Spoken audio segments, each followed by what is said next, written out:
Selamat malam. Di periode kedua pemerintahan Jokowi ada tudingan anti kritik dan tak demokratis. Bahkan oleh Freedom House, lembaga penilai demokrasi dunia, menurunkan peringkat Indonesia dari bebas menjadi setengah bebas. Beberapa peristiwa terakhir juga dinilai membungkam kebebasan berpendapat dan berekspresi. Benarkah tuduhan ini? Rosi pada episode malam ini, Jokowi dan masa depan demokrasi. Ya, kita ini pengen membangun sebuah demokrasi gotong royong. Jadi perlu saya sampaikan bahwa di Indonesia ini tidak ada yang namanya oposisi kayak di negara lain. Demokrasi kita adalah demokrasi gotong royong. Kalau itu baik untuk negara, baik untuk bangsa, ya kenapa tidak? Oleh sebab itu saya katakan ke aparat, ngapain takut, biar aja suruh diskusi. Nah, kalau ada makar malah akan ketahuan di situ. Syarat-syarat untuk menjatuhkan presiden itu sudah ada ukurannya, baik menurut Undang-Undang Dasar maupun menurut Undang-Undang sudah ada gitu. Sehingga tidak perlu takut, itu ilmiah saya bilang. Kita bisa melihat sesungguhnya seperti juga buzzer. Ada ya yang biasa-biasa saja gitu pernyataan-pernyataan kita, tapi ada yang sudah sangat keterlaluan, yang pernyataan-pernyataan itu akan meluluhlantahkan demokrasi kita. Ya kalau kayak gitu ya harus dikasih tahu dong.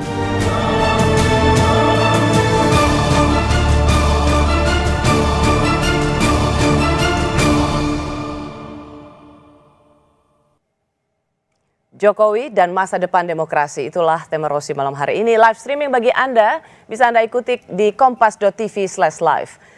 2 pekan terakhir muncul kembali tudingan pemerintahan Jokowi dinilai tidak demokratis, bermula dari perundungan dan dugaan teror kepada orang-orang yang terkait dengan diskusi ilmiah di UGM misalnya, dan terakhir diskusi tentang rasisme di Universitas Indonesia yang dinilai tak tepat sasaran dan tak berimbang. Tetapi di sisi lain disinyalir ada upaya untuk merongrong dan pemakzulan presiden. Seperti apa demokrasi yang sedang kita hadapi? Malam hari ini saya senang sekali karena saya mempertemukan 2 aktivis, sahabat yang sama-sama pernah melawan Orde Baru. 2 aktivis yang melawan otoritarianisme. Mereka berdua sama-sama tergabung dalam kelompok pro demokrasi, kelompok pemikir kritis yang terus-menerus menyuarakan pentingnya demokrasi Indonesia. Kini mereka sudah berada di 2 demografi politik yang berbeda. Di lingkaran kekuasaan, saya mengundang juru bicara Presiden Jokowi dan juga mantan aktivis ITB Fajrul Rahman. Selamat malam, Rosi. Biasanya ada penonton jadi harus tepuk tangan, gak apa-apa. Kali ini kita tepuk tangan sendiri. Assalamualaikum warahmatullahi wabarakatuh. Waalaikumsalam. Di luar pemerintahan, saya mengundang seseorang yang ikut menulis pledoi atau pembelaan terhadap banyak mahasiswa yang ditahan di era Soeharto. Dia adalah Rocky Gerung. Ya. Yes. Oke. Salah satunya adalah pledoi saya. Oh, wow. Saya memposting soal program acara ini, mempertemukan Rocky Gerung dan Fajrul Rahman. Banyak yang tidak kenal dengan Rocky Gerung dan bilang, ngapain undang Rocky Gerung, dia bukan aktivis. Malam hari ini kita dengar dari seorang tahanan politik mahasiswa ITB, Fajrul Rahman, ketika waktu itu zaman Presiden Soeharto, Mendagri masuk kampus, Anda ditahan, dan pledoi itu salah satu ditulis oleh Rocky Gerung. Rocky Gerung. Ini kejahatan membongkar rahasia negara. Saya harus bongkar lagi. Kalau dulu Anda ingat seorang Fajrul Rahman, capres independen, yang sebelah kiri saya Rocky adalah Gerung. ahli. Iya, yang mengendorse. Tapi itu tidak nilai yang mereka perjuangkan, saya harap tetap sama meskipun mereka berada di kutub yang berbeda. Selamat malam, Bu Selamat Fajrul. malam, Rosi. Selamat malam. Fajrul Rahman. Salam sehat, salam demokrasi. Salam sehat, salam demokrasi, salam supremasi sipil. Ya. Itu kesimpulannya udah. Jadi gak perlu ada ini ya. Tapi benarkah tudingan Rocky Gerung? Masa di pemerintahan era supremasi sipil, presidennya sipil, Anda sebut ini pemerintahan yang otoriter? Bukan, soal supremasi, civilian supremasi itu suka disalah tafsirkan. Bukan supremasi orang sipil, tapi supremasi dari civilian value. Jadi nilai sipilnya yang mesti supreme gitu, bukan orangnya loh. Demikian juga kalau yang berkuasa, misalnya kalau yang jadi presiden misalnya Prabowo sebagai mantan militer, tetap dia mesti tunduk pada civilian values. Nilai-nilai. Jadi nilainya kesipilan. bukan kesipilan manusia. Itu yang suka disalah kaprahkan oleh teman-temannya Fajrul di istana tuh. Bukan berarti pemimpin yang Bukan dia, sipil, ya.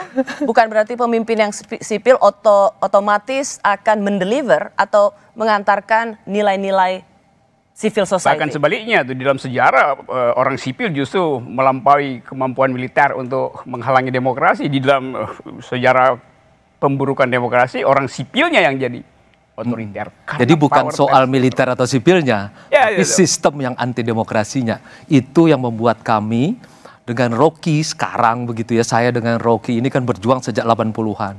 Dari kelompok apa itu, secara prinsip demokrasi, DNA kami sama. Yaitu memperjuangkan demokrasi sampai akhir hayat, gitu kan Rocky ya? Meskipun Anda dalam istana. DNA-nya sama, cuma ada perbedaan pada rincian-rincian, perbedaan pada nuansa-nuansa seperti itu. Tapi DNA-nya sama. Ini kalau main catur pembukaan Sicilian. Nah, yang kedua yang kita harus kita jelasin juga ya. Sebentar. Kenapa Anda defensif? Padahal saya belum bilang bahwa pemerintahan Jokowi itu otoriter. Untuk menjelaskan saja kepada bahwa apa yang ditanyakan oleh Rocky, bahwa ada perbedaan, bahwa sistem anti demokrasi itu bisa menampung siapapun sebenarnya. Nah, inilah yang kita kerjakan selama tahun 80-an, lalu kemudian saya ditahan, beliau menjadi yang penulis pledoi-nya. Penulis pledoi. Saya dituntut cuma 1 tahun, gara-gara pledoi dia, saya 3 tahun. Dan dibuang ke Nusa Kambangan. Sebentar. Jangan-jangan kalau bukan dia yang menulis, Anda cuma 6 bulan. Jangan, itu problem juga tuh. Nah itu harus kita jelaskan malam ini. Bagaimana Rocky bisa menjerumuskan saya sampai ke Nusa Kambangan. Tahanan politik itu kalau 6 bulan itu maling namanya. Jangan. Harus lebih ya. Anyway, saya mau bilang begini, sebenarnya tudingan kepada pemerintahan Jokowi bukan sekali 2 kali tentang anti demokratis, represif, bukan sekali 2 kali. Tahun lalu juga, karena sebenarnya peneliti dari Australia juga sudah mengatakan itu. Buat Anda ini ada dasarnya atau memang hanya asal kritik?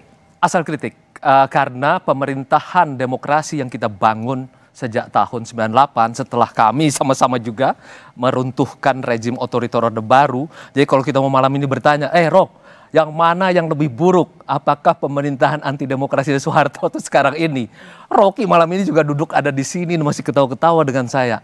Kalau dulu bicara seperti ini, kita bertiga sudah masuk Nusa Kambangan nih. Nggak ada harapan lagi sudah. Bung Rocky, benar nggak sih bahwa kan sering ada gurau bahwa new normal yes, new orde baru enggak. Dan new orde baru itu kemudian direferensikan kepada pemerintahan Jokowi saat ini. Apa Anda mengiyakan bahwa pemerintahan Jokowi ini seperti orde baru? Ya pastilah itu.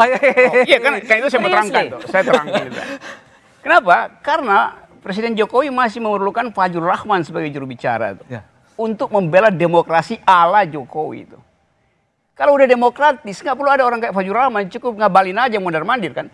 Kan bukti bahwa ini tidak demokratis masih diperlukan orang yang pernah punya reputasi dalam demokrasi. Itu simpanan.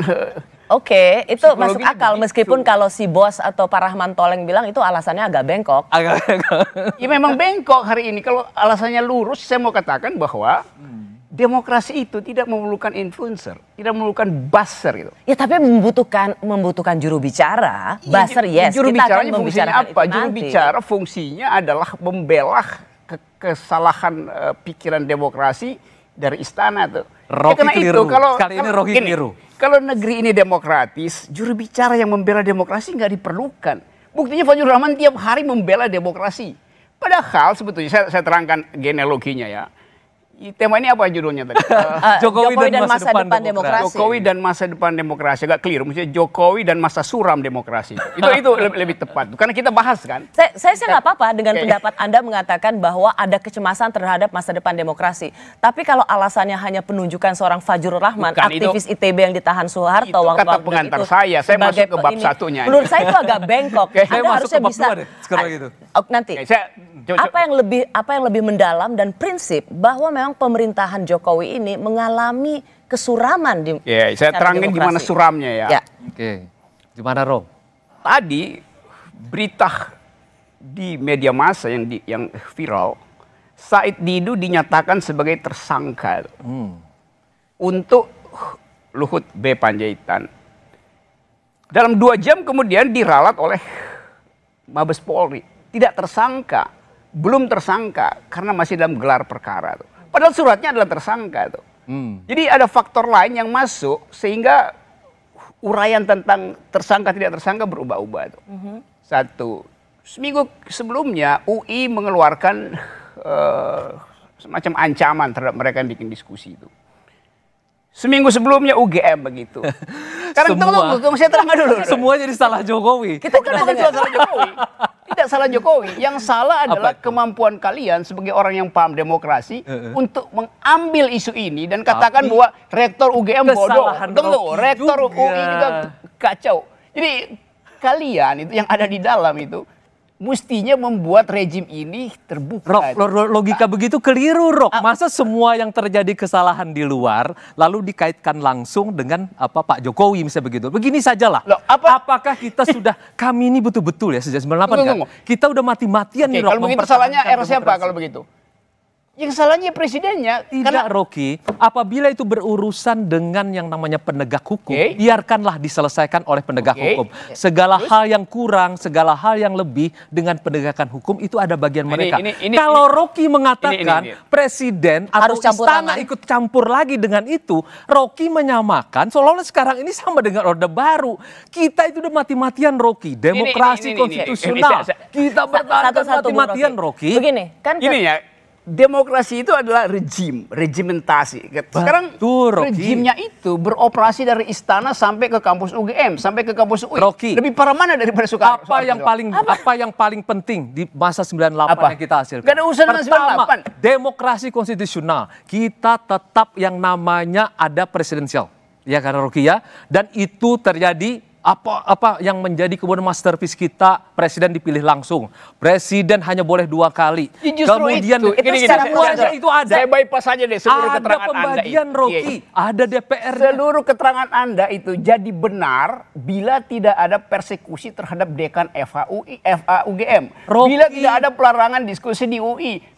Jangan membuat kesimpulan untuk kegiatan. Itu bukan kesimpulan, itu faktanya. Betul, itu faktanya. Itu juru bicara tapi nggak tahu faktanya. Betul, Rocky. Bung Fajrul, biar tapi Anda mengambil kesimpulan seolah-olah itu adalah tindakan dari istana. Memang itu keliru, didiamkan oleh istana dan tidak ada satu orang pun yang membela itu. Siapa yang salah? Presiden tidak boleh mencampuri urusan bukan soal urusan, ini soal demokrasi. Demokrasi itu artinya hak untuk bicara bebas. Betul. Presiden tidak pernah membela itu. Apabila dia berurusan dengan hukum, nggak ada urusan hukum. Tidak boleh. Tidak ada urusan hukum di situ. Itu bukan urusan hukum. Bung Fajrul, Bung Rocky. Bagaimana kebebasan berbicara itu? Betul. Diatur oleh hukum. Undang-undang dasar ada nih. Undang-undang dasar bilang mungkinkan kebebasan bicara, karena itu undang-undang itu dan itu dihargai. Rocky pun tidak ditangkap sampai hari ini. Memang nggak bisa ditangkap. Kenapa Buton ditangkap? Penonton nggak bisa memahami apa. Laki-laki harus dijamin sama perempuan. Sorry. Oke. Ini biasa kami kebiasaan lama. Satu-satu dulu. Gini, soal Pak Said Didu dilaporkan, protes. Jadi tersangka, protes. Nggak jadi tersangka, protes. Kita semua kan, Anda tadi barusan bilang harusnya itu di stop. Nah sekarang setelah Said Didu di stop, Anda juga merasa itu ada faktor istana. Bukan faktor istana, kalkulasi politik di dalamnya yang menyebabkan kasus itu di stop itu. Jadi ada kalkulasi politik, bukan soal hukum yang dia sebut. Menduga-duga seperti ini betul-betul berbahaya buat demokrasi. Masuk lagi ke soal lain. Soal logikanya. Itu berarti nggak oke. Saya merasa itu nggak terlalu penting dan terlalu tidak kecil. Tidak penting banget. Masa dia menduga-duga apa yang terjadi di ruang kosong sana kan? Saya tidak menduga, saya bikin analisis. Anda yang menduga pikiran saya. Pikiran saya adalah analitis. Anda tiba-tiba melompat saja seolah-olah bahwa apa yang terjadi di sana disebabkan oleh yang terjadi di sini. Tidak ada hubungan antara ini. Menurut Anda di mana orang salah mengerti bahwa selama ini memang istana selalu campur tangan membiarkan otoritarianisme? Karena mereka masih berpikir seolah-olah bahwa negara itu yang namanya istana, yang namanya presiden itu boleh mencampuri semua masalah di negeri ini dari urusan bukan seperti kata di mencampur. masa Orde Baru. Iya. Seolah-olah bahwa karena Anda korban, dan bagaimana kami dulu satu rezim masuk ke dalam kampus. Otoritarianisme, bahkan kami dulu menyebutnya sebagai totalitarisme. Totalitarisme itu adalah di mana negara itu mencampuri urusan pribadi. Sebentar dulu. Begini, stop. Jadi Anda membiarkan ketika ada diskusi ilmiah, diskusi akademik di kampus, apapun temanya, dan itu kemudian dibungkam, menurut Anda itu biasa saja? Tidak ada pembungkaman. Kalau dia kemudian berhadapan dengan hukum, saya kan pernah menyatakan, Rocky hati-hati. Saya bilang kenapa? Udah kayak Presiden Jokowi, hati-hati. Rocky hati-hati, udah bisa gitu ya. Rocky hati-hati. Kalau ada isinya fitnah, kalau ada isinya pencemaran nama baik, kalau isinya hoax, Anda akan berhadapan dengan hukum. Tetapi kami sampai mati ini, Presiden diskusi Jokowi, ilmiah itu hoax. Diskusi ilmiah itu hoax. Coba. Kami, Presiden Jokowi, saya dan Bung Fajrul itu harus dijawab. Mengapa diskusi-diskusi ilmiah di UGM, di UI harus dihentikan? Karena dianggap hoax oleh pemerintahan Jokowi tidak ada pemerintahan Jokowi melarang. Dia kan berhubungan. Misalnya yang di UI berhubungan dengan siapa? Yung terangin sesuatu seolah-olah algoritmanya tidak berhubungan dengan kekuasaan. Rektor diangkat oleh Jokowi. Rektor UI diangkat oleh Jokowi. Jadi Rocky, kamu dia gini, yang mengangkatnya. Kamu dilahirkan oleh ayahmu, ibumu, kemudian kamu lahir di Indonesia. Karena semuanya ini berasal dari atas sana, maka semua kesalahanmu disebabkan oleh ini. Tidak. Rocky itu berlebih-lebihan. Gini, saya terangkan ya. Bapak itu berlebih-lebihan. Kau yang kekurang-kurangan. Gini ya. Bapak dan ibu saya tidak bisa diganti. Presiden itu bukan bapak, dia diganti setiap 5 tahun. Paham? Itu yang kita kerjakan di masa 9. Itulah kenapa yang bikin paralelisasi itu? Anda bayangkan Jokowi itu bapak gue. Enggak ada menginginkan Anda menjadikan dia bapak. Nah, ini udah agak melenceng. Guys, hey para pria, bahkan kepalanya nggak ada isinya. Kepala negara, Rocky. Saya mau gini aja. Saya mau demokratis. Mau gini, bagaimana sebenarnya sikap Anda yang berada dalam lingkaran istana melihat banyak diskusi-diskusi ilmiah itu dibatalkan? Tidak ada masalah sebenarnya dengan UGM diskusi ilmiah. Tapi kalau kemudian dia berhubungan misalnya tiba-tiba siapa yang tidak saya juga bertanya-tanya. Siapa yang kemudian yang mengancam dan sekarang kan sedang dicari. Sebenarnya pada dasarnya nggak ada. Bung Rocky, stop. Tidak ada hubungannya. Kan sekarang sedang dicari siapa yang mengancamnya. Ada yang mengatasnamakan tentu. Kalau kemudian terjadi. Saya mau tanya sikap Anda sih. Karena kan menjadi aktivis itu tentang sikap. Betul. Sikap Anda terhadap banyak diskusi ilmiah atau banyak orasi-orasi diskusi akademik itu dilarang. Anda menyayangkan nggak yang di UGM? Tolong diberi. Saya dulu juga mengadakan diskusi. Bung Fajrul, Anda nggak menjawab pertanyaan aku. Apa itu? Apakah Anda menyesali bahwa ada pelarangan dan perundungan terhadap diskusi ilmiah tentang pemakzulan presiden harus di UGM? Dipisahkan ini, Rosi. Apabila diskusi ilmiah dan kemudian memakai kebebasan akademik, itu nggak ada masalah sebenarnya. Tetapi kalau kemudian dia berurusan dengan pihak administrasi rektornya, kemudian berurusan dengan penegak hukum sana, itu urusan mereka. Biarkan mereka selesaikan. Dan menurut Anda itu tidak ada hubungannya sama istana? Tidak ada urusannya dengan istana. Menurut ini aja yang dipilih oleh presiden. Kenapa itu ada urusannya dengan istana? Karena rektor dipilih oleh presiden. Gak ada. Tidak berarti lalu kemudian dipilih di sana lalu Presiden Jokowi. Itu sama dengan mengatakan bahwa kita masih seperti di zaman Orde Baru. Kan itu benar-benar merusak. Orang kita sama-sama meruntuhkan. Masa kita ingin mengembalikan? Sedikit aja. Gila, Rocky. Bung Fajrul, sedikit mengembalikan fakta. Gini, saya mau tanya sikapnya Bung Fajrul. Anda menyayangkan kalau ada diskusi seperti itu dibatalkan? Saya menyayangkan. Tetapi kalau mereka berurusan dengan pihak keamanan karena hal-hal yang mereka katakan ada pelanggaran segala macam, itu biarkan berurusan di sana. Karena pemerintah atau istana tidak bisa mengintervensi yang namanya penegakan hukum. Saya terangkan ya di mana salahnya. Guys, para pria, diam. Saya kembali sesaat lagi.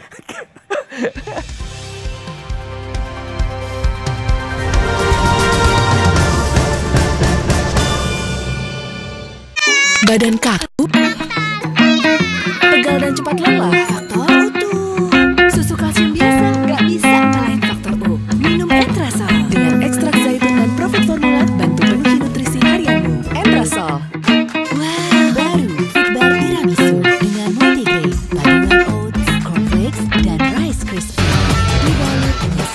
sahabat Kompas TV. Sekarang saya berada di Stadion Utama Gelora Bung Karno. Saya membayangkan timnas Indonesia bermain di stadion ini di hadapan 80.000 penonton. Betapa megahnya. Abdullah Group dari Sudan dan dia sedang bersama dengan keluarganya. Say hi.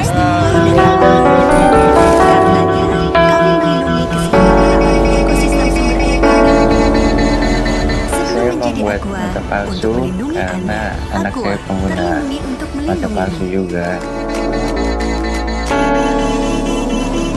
Dia divonis kanker mata waktu umur 1,5 bulan.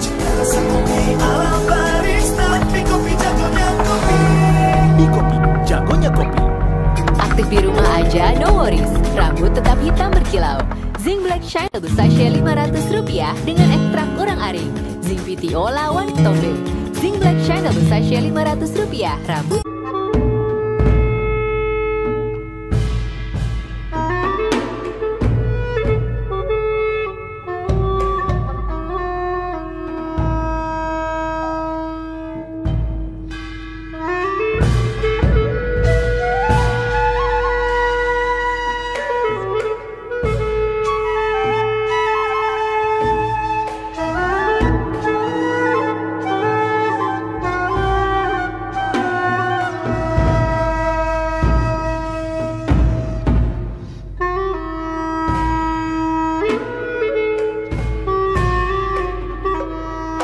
Inilah yang harus kita luruskan sebenarnya. Itu adalah mitos. Kenapa orang mengambil cula badak?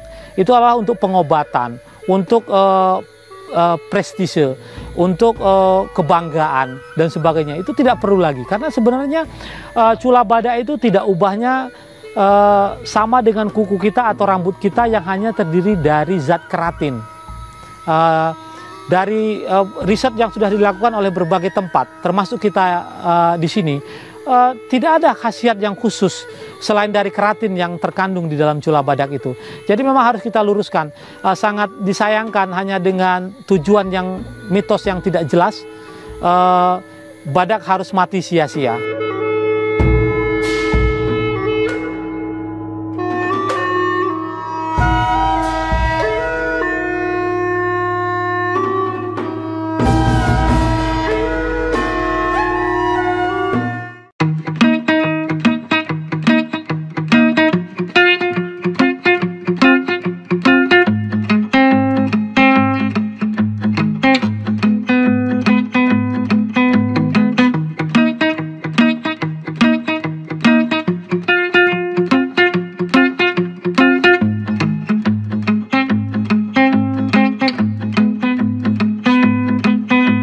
Akan digelar secara daring pada Jumat 29 Mei lalu. Penyelenggara dan pemateri disebut mendapat teror.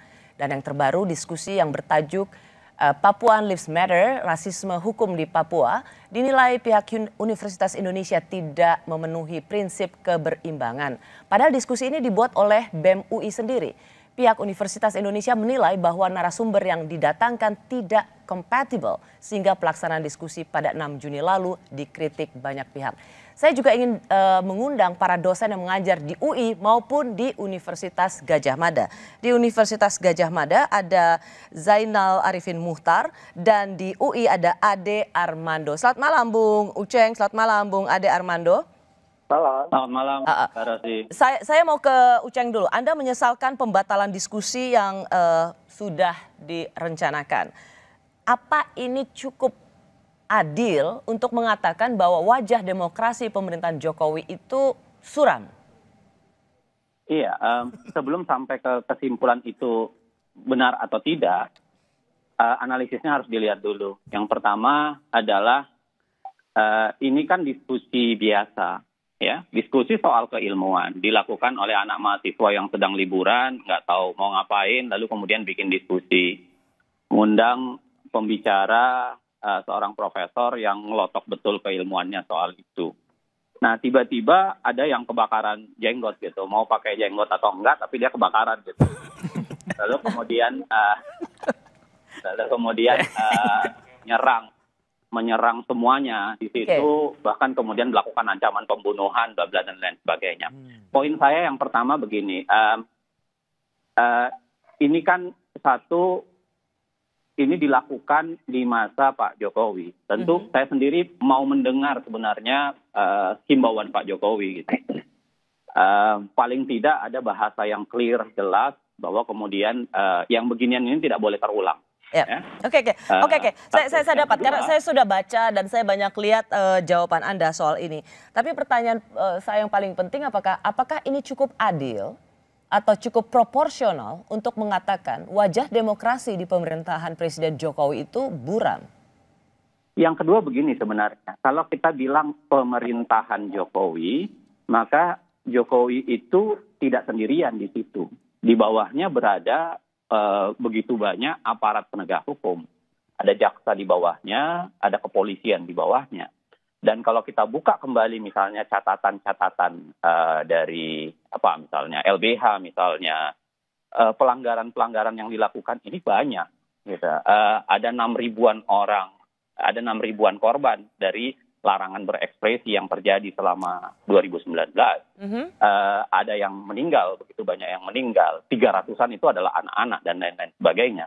Catatan teman-teman LBH itu kan sebenarnya menunjukkan bahwa Jokowi punya tanggung jawab bukan soal tidak masuk ke dalam penegakan hukum, tetapi memperbaiki wajah penegakan hukumnya gitu. Karena di bawahnya itu ada jaksa. Ada polisi yang sebenarnya langsung di bawah dia, gitu.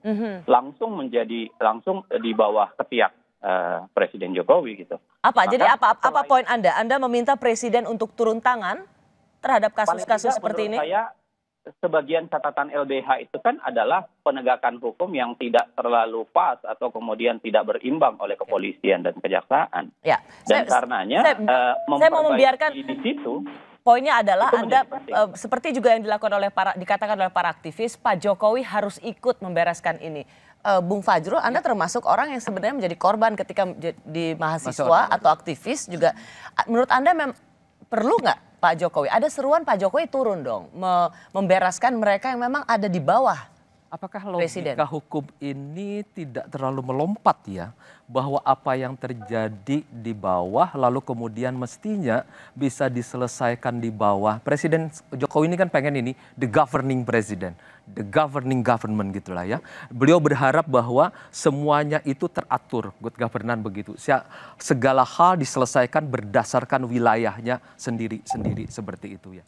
Melompatan seperti yang dilakukan Uceng ini kan cukup berbahaya juga. Nanti Uceng ketabrak motor, masalahnya juga salahnya Pak Jokowi. Jadi masalah juga. Atau Rocky gagal naik gunung gitu, salah Pak Jokowi juga. Jadi ini gagal contoh selalu nih Saudara Fajrul. Menurut saya, apa yang sudah disampaikan oleh LBH, misalnya ada 6.000 tadi, saya tidak punya data itu, kenapa tidak dilaporkan saja sebagaimana kita ini kan berharap nih Ceng. Berharap sekali bahwa proses hukum di Republik ini sejak kita berjuang dulu berjalan di wilayah yudikatif, legislatif berjalan di bawah legislatif, kemudian eksekutif berada di bawah eksekutif juga. Kita tidak ingin ada campur aduk seperti ini. Nah, teman-teman kalau memiliki data, fakta yang sangat bagus, mohon diselesaikan melalui jalurnya.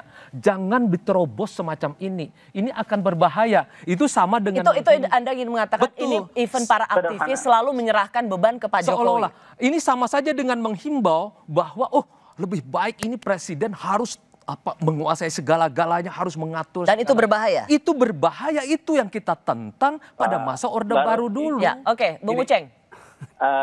Sistem presidensil menempatkan pertanggungjawaban berada di presiden gitu. Tentu berbeda dengan sistem parlementer. Maka nggak bisa logikanya bahwa presiden tidak ikut campur. Yang kedua adalah harus diingat penegakan hukum itu ada polisi dan jaksa di bawahnya. Kita tahu bahwa penegakan hukum polisi dan jaksa ini banyak bermasalah gitu. Karenanya kenapa kemudian tidak ada upaya perbaikan besar di tubuh kejaksaan dan kepolisian.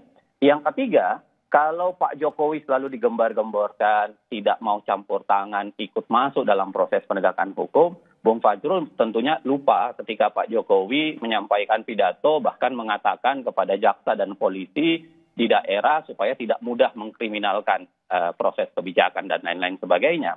Itu yang kemudian sempat diributkan juga kala itu sebagai ikut campur tangannya presiden dalam proses penegakan hukum. Oke, kalau gitu saya mau tanya posisi Anda.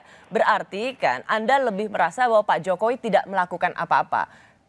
Ya kan, tidak cukup melakukan apa-apa. Bukan, ini terjadi karena campur tangan istana. Campur tangan istana atau tidak tentu ada proses penegakan hukum ya. Yang saya tanyakan adalah bagaimana Anda melihat kasus ini? Apakah tidak diizinkan diskusi semacam ini tentang pemakzulan presiden itu lebih karena orang-orang di bawah Pak Jokowi dan Pak Jokowi sebagai presiden tidak melakukan upaya yang lebih cukup untuk menghentikan itu, atau memang ada campur tangan istana untuk menghentikan diskusi itu? Mbak Rosi, kita tentu nggak bisa kesimpulan ya. Tapi kalau bicara soal kemungkinan, siapa yang ikut bercampur tangan lalu kemudian melakukan pemaksaan, kan ada banyak faktor. Ada banyak kemungkinan. Bisa jadi para buzzer gitu, bisa jadi juga aparat negara, bisa jadi orang lain gitu. Jadi plat merah, bisa plat kuning, bisa plat hitam, bisa semua gitu kalau bisa. Makanya kenapa saya bilang penegakan hukum harus dikedepankan. Saya pikir kita tidak. Hukum itu harus menjawab, penegakan hukum itu harus mendetailkan bahwa sebenarnya untuk kasus UGM pelakunya itu plat merah, plat hitam atau plat kuning gitu. Supaya orang tahu. Masalahnya di tingkat penegakan hukum soal yang beginian itu lemah sekali, nyaris tidak ada yang selesai. Kalau kita bicara soal kasus Rovio, saya dapat poinnya. Tapi Bung Fajrul sebagai aktivis yang berada di lingkar dalam Pak Jokowi, ini merasa dirugikan nggak? Saya selalu berpikir berdasarkan prinsip-prinsip demokrasi. Sama seperti Bung Rocky, sama dengan Bung Aceng, sama dengan Pak Nggak beda-beda, jangan sama-sama. Itu cuma nuansanya aja yang berbeda, Rocky. Cuma nuansanya, cuma rincian-rinciannya. Mana ada kita menentang demokrasi kan? Cuma kan kita ini mencoba mengadministrasikan soal keadilannya ini seperti apa. Jangan lagi kita mencoba mengundang-undang yang semestinya yang sudah kita pisahkan menjadi masterpiece kita di masa 98, sehingga presiden itu menjadi seperti Soeharto itu. Jangan lagi, tidak boleh lagi terjadi. Lalu kenapa terjadi sekarang? Tidak boleh lagi. Kenapa terjadi sekarang itu? Karena itu kita. Lalu kenapa terjadi tidak sekarang? Terjadi, itu kan karena Rocky menyimpul-nyimpulkan seolah-olah bahwa kalau terjadi sesuatu di sana, pasti ujungnya istana. Karena saya terangkan ya. Juga. Pertanyaan Rocky adalah kenapa itu bisa terjadi. Karena saya terangkan. Tidak boleh berpikir begitu, Oke, Saudara Fajrul. Saya terangkan dengan cara saksama dalam tempo singkat-singkat. Dan dengan salah sebanyak-banyaknya. Mungkin salah. Karena kesalahan itu tidak ada pada mereka yang berpikir lurus. Anda adalah juru bicara. Pikiran Anda terbatas pada pikiran yang Anda wakili. Itu kepala negara itu. Saya terangkan ya. Di dalam soal kriminalitas, presiden tidak boleh campur di dalam soal kriminalitas. Betul. Di dalam soal hak asasi, tidak ada hukum yang bisa melampaui hak untuk berbicara gitu. Jadi kalau hak diskusi di kampus itu, Rocky, potong. Kapan Presiden Jokowi pernah melarang orang untuk berbicara? Saya akan terangkan itu. Saya minta faktanya. Oke, saya terangkan faktanya. Kapan Presiden Jokowi melarang Rocky berbicara? Kapan Presiden Jokowi melarang Uceng berbicara? Tidak pernah. Sekarang saya larang Presiden Jokowi melarang Rossi berbicara? Tidak pernah. Bung Fajrul. Ya bukan itu poinnya. Jadi you jangan ambil bagian yang spesifik hari ini untuk dibandingkan dengan Orde Baru. Karena itu saya mau terangkan. Bung Fajrul sebentar. Mau dengar nggak? Sebentar. Kalau nggak saya larang Anda bicara. Dia jadi diktator sekarang. Ya karena you nggak bisa nangkap konsepnya. Ya, lanjut. Kamu tidak bisa menerangkan dengan baik, Rocky. Belum saya terangkan, you udah bohong. Bung Fajrul, sebentar. Sekarang saya terangkan ya. Bung Fajrul stop. Ya, mau saya terangkan. Kesempatan. Saya terangkan ya. Kalau ada survei, pertanyaannya, ideologi negara harus diganti. Dan semua orang mengisi harus diganti gitu. Diganti nggak ideologi negara? Kalau semua orang bilang bahwa ideologi negara harus diganti. Kalau semua orang berpendapat bahwa hak untuk berpikir harus dihalangi di dalam 5 tahun ke depan. Surveinya 90% bilang harus diganti. Harus diganti nggak tuh? Hak berbicara. Tunggu, saya mau terangkan dulu. Kita tidak berandai-andai. Saya mau terangkan metode berpikir Anda gitu ya. Kita tidak berandai-andai. Bukan, saya mau terangkan dulu. Bagaimana dulu? Ini hipotetik. Kalau dengar otakmu itu dipakai baik-baik supaya dengerin jalan pikiran saya. Oke. Saya terangkan pelan-pelan ya. Saya terangkan pelan-pelan. Seandainya ada survei, saya mulai dengan seandainya. Tidak pakai seandainya deh, kita berhadapan dengan berarti fakta dia dan takut realita. untuk berpikir radikal. Kita mau uji pikiran dari kekuasaan. Daripada saya terangkan sendirian. Menawarkan kepada saya mengenai fakta dan mau data. terangkan itu. Tapi kemudian Anda lari lagi ke sana kemari, Rocky. Dia nggak mau dengar tuh. Poinnya apa? Poinnya apa dengan konteks poin saya adalah kebebasan berbicara di akademik? Soal hak asasi manusia itu bukan soal intervensi apa enggak intervensi. Presiden selain sebagai kepala eksekutif, dia kepala negara. Dia mesti kasih public address bahwa kampus itu bebas untuk mengucapkan apa aja, termasuk mencaci maki presiden itu. Bisa nggak presiden bilang seperti itu? Kalau Anda mau uji hukumnya tuh. Jadi jangan Anda bilang memang tidak diintervensi. Tidak diintervensi. Tapi soal hak asasi manusia tidak perlu ada intervensi. Berbicara itu adalah bagian tertinggi dari hak asasi. Ya, tapi poin Bung Fajrul adalah apakah semua itu harus jadi urusan presiden? Nggak ada urusan dengan presiden. Presiden tidak kasih aura yang membuat orang kampus terutama berpikir bahwa jangan melarang mahasiswa.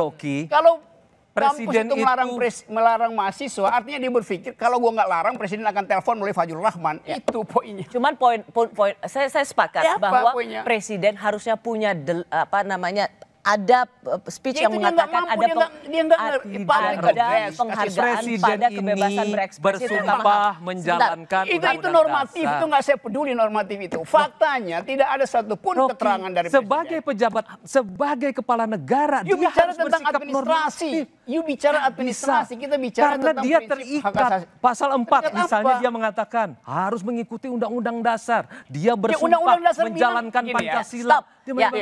Undang-undang dasar bilang kebebasan berpendapat itu tidak boleh dihalangi oleh apapun kecuali keadaan darurat. Rocky, kalau misalnya gini, poinnya Bung Rocky itu cuma gini, simpel. Kalau misalnya ada Bung Fajrul gini, poinnya Bung Rocky jangan pakai kalau itu adalah hipotetis. Diam dulu. Tadi kan kamu yang paling nggak pakai kalau. Dia hanya ingin mengatakan bahwa Presiden Jokowi tidak cukup memberikan kejelasan posisinya terhadap jangan ada pembungkaman terhadap kebebasan berekspresi dan HAM. Dia tidak melihat itu cukup dilakukan oleh Presiden Jokowi. Fajrul dari tadi ngomong saya seperti begini ya, ngabalin gitu. Ini dia ulang. Rosi, kita itu presiden ini kan terikat kepada undang-undang dasar, konstitusi, kepada semua peraturan perundang-undangan dan dia secara normatif dan kemudian secara praktik harus mengikuti itu. Undang-undang dasar jelas jadi tidak perlu, presiden tidak perlu. Oke, itu aja. Dia menyatakan itu. Dan presiden juga selalu mengatakan bahwa kita menjaga demokrasi. Dari misalnya begini, ketika banyak orang mengatakan, beginilah Rocky, begini ya Rosi ya. Ketika banyak orang mengatakan, sekarang tidaklah presiden tidak usah lagi pilih langsung. Saya tanya kepada Pak Jokowi sikap kita harus setia kepada itu sikap saya. Ya, sikap dan perbuatan lain. Itu sikap saya, karena itu umumkan sekarang bahwa saya setia kepada Undang-Undang 45 pemilihan presiden secara langsung. Kemudian yang mengatakan bahwa pilkada jangan lagi langsung. Presiden Jokowi memerintahkan Pak Fajrul bicara kepada publik. Pilkada sesuai dengan amanat konstitusi langsung. Seperti itu. Itu headline-nya begitu, tapi isi beritanya lain kan? Tidak dong Rocky, jangan begitu. Kita setia Rocky. Setia itu janji. Ini sesuai janji. Dan kita jalankan sampai hari ini. Kemudian ada yang menawarkan, presiden 3 kali begitu ya Terry. Presiden bilang tidak. Pak Fajrul bicara kepada jadi godaan itu ada ya? Godaan untuk minta Pak Jokowi 3 kali. Dan kami selalu berupaya, beliau selalu mengatakan Pak Fajrul bicara kepada publik. Pilkada langsung, pilpres langsung. Tidak presiden hanya 2 periode. Karena itu adalah amanat konstitusi yang pernah kami perjuangkan bersama-sama. Nanti kita lanjutkan. Ini kesetiaan terhadap demokrasi. Kesetiaan itu dibatalkan oleh perilaku.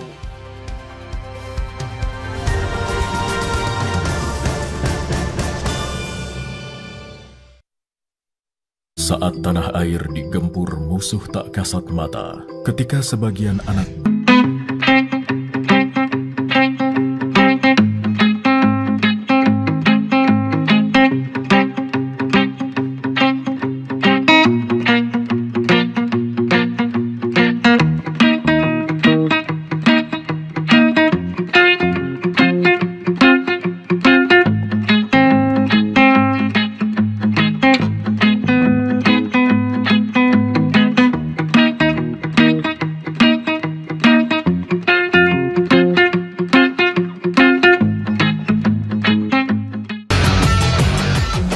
sahabat Kompas TV. Sekarang saya berada di Stadion Utama Gelora Bung Karno. Saya membayangkan timnas Indonesia bermain di stadion ini di hadapan 80.000 penonton. Betapa megahnya. Abdul Wadud dari Sudan dan dia sedang bersama dengan keluarganya. Say hi.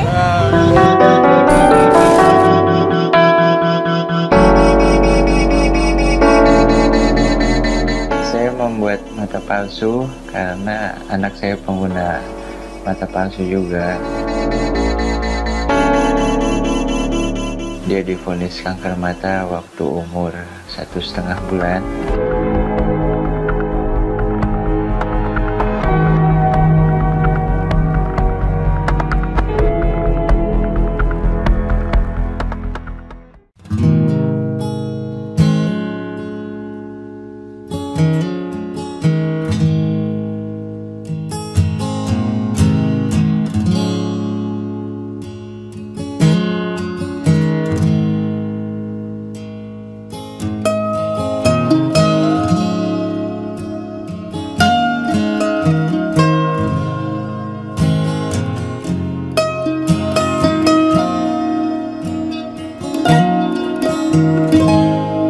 Kalau disebut penduduk ilegal, saya nggak setuju karena saya punya identitas resmi dari negara, yaitu KTP DKI.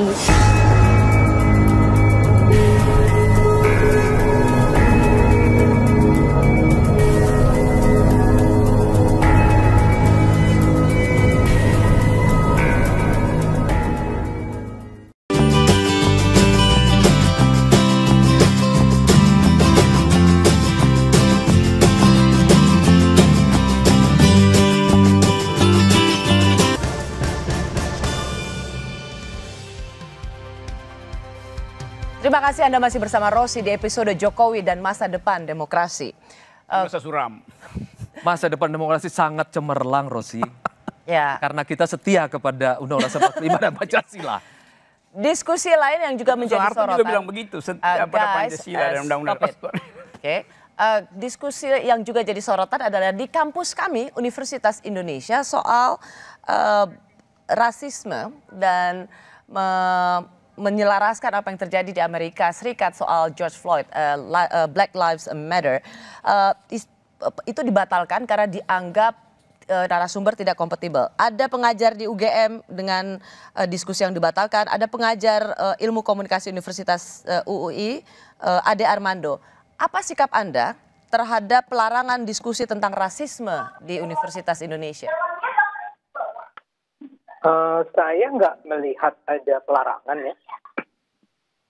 Jadi dalam pandangan saya yang di UI itu jadi nggak relevan sebetulnya dalam percakapan kita hari ini karena tidak ada pelarangan.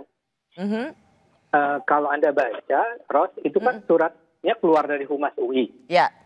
Yang bilang itu tidak layak. Ya, tidak layak karena narasumbernya tidak kompatibel. Ya. Dan Rocky dengerin Rocky. Tidak layak. Sangat bisa dipahami karena yang muncul adalah Veronica Koman ya. Ya. Dan Veronica Koman itu adalah seorang buron di Indonesia dengan tuduhan yang sangat serius kan. Tuduhannya adalah bahwa dia itu menyebarkan hoax dan memobilisasi kemarahan masyarakat Papua ketika itu Agustus September yang menyebabkan sampai 33 orang tewas di sana, kerusuhan, pembakaran. Jadi enggak gini, Bung Ade, maksud saya tadi poin saya adalah Anda menyetujui pihak rektorat yang sangat tidak sepakat dengan diskusi itu, dengan narasumber itu yang dianggap tidak sejalan dengan apa yang menjadi semangat Universitas Indonesia. Enggak, begini, kalau percakapan tentang rasisme itu pasti dimungkinkan, pasti dibolehkan, dan nggak ada masalah. Kita juga punya kok pusat kajian Papua, ya. Tapi itu kan nggak muncul di sana. Yang muncul adalah Veronica, kemudian ada yang dua lagi sih bagus, ya. Ada lawyer HAM dari Papua dan ada aktivis yang pernah ditahan di Papua. Tapi ketua BEM-nya itu cuma jadi moderator ya, itu juga agak menyedihkan menurut saya. Ketua BEM itu kok cuma jadi moderator. Saya ingat semasa saya dulu jadi senat gitu ya. Ya sebetulnya ketua BEM itu adalah orang yang berhadapan dengan presiden misalnya. Nah ini dia cuma jadi moderator dan percakapan jadinya sepenuhnya diisi oleh apa yang dianggap barangkali oleh pihak Humas UI itu sebagai orang-orang yang berada pada kubu yang sama. Apalagi ada Veronica Koman. Tapi yang paling parah itu Veronica Komannya. Itu seperti, buat saya itu Veronica itu kan semacam Rizik Sihab ya. Orang yang lari dari Indonesia karena tidak mau bertanggung jawab di Indonesia. Jadi misalnya saja saya bayangkan, kalau suatu kali nanti di Masjid UI disiarkan langsung ada Rizik Sihab ngomong, boleh nggak rektor kemudian menyatakan kita menyesalkan? Nah, jadi intinya adalah UI itu nggak relevan karena berhenti di sana. Rektor UI sama sekali tidak interfere, tidak terjadi apa-apa sama ketua BEM. Dan ingat juga dulu Rossi ya, ketua BEM yang lama itu kan pernah, yang beberapa tahun yang lalu pernah kasih kartu merah buat Jokowi, ingat nggak? Soal Papua. Dan nggak ada terjadi apa-apa kok sama dia. Oke, jadi ada sepakat langkah yang dilakukan oleh pihak rektorat UI ya? Dan itu tidak Anda anggap sebagai mencampuri kebebasan akademik? Sama sekali tidak. Tidak ada indikasi sedikit pun bahwa di UI itu ada tekanan terhadap kebebasan berekspresi dari pimpinan. Yang terjadi, saya justru ingin mengatakan saya lebih parah kondisi saya. Sebagai seorang dosen di UI, karena saya misalnya anti syariah, anti khilafah, menyerang Rizik Sihab dan seterusnya, saya justru mendapat tekanan dari para guru besar yang tidak suka dengan sikap saya. Rocky nggak bela. Itu nggak bela Ade. Nggak, Rocky di luar UI soalnya, jadi nggak bisa juga dia bantu saya ya. Dia nggak mau bela kita dia. Nah, saya mau bilang bahwa gua nggak bela penguasa lah. Sebetulnya di UI itu tidak ada yang namanya tekanan terhadap kebebasan berekspresi. Kebebasan berekspresi itu nggak ada indikasinya bahwa dibatasi di UI oleh terutama pimpinan. Nah, kalau ternyata rektor UI itu sebetulnya adalah orang yang ditelepon oleh Jokowi, artinya Jokowi menelpon rektor untuk tidak campur tangan dalam diskusi. Sebelum saya ke Bung Uceng, ke Bung Ade, menurut Anda apa yang terjadi pada dunia kampus kita yang dianggap dinilai ada pembungkaman, tidak ada lagi kebebasan berekspresi. Menurut Anda apakah itu memang tergambar jelas di dunia kampus kita? Ini yang saya pernah ngomong sama Bung Uceng ya. Sebetulnya yang paling bagus itu dilawan aja waktu itu. Tapi kan memang ya, dilawan maksudnya apa? Dilawan waktu itu apa? Menurut saya harusnya dilakukan aja. Di UGM?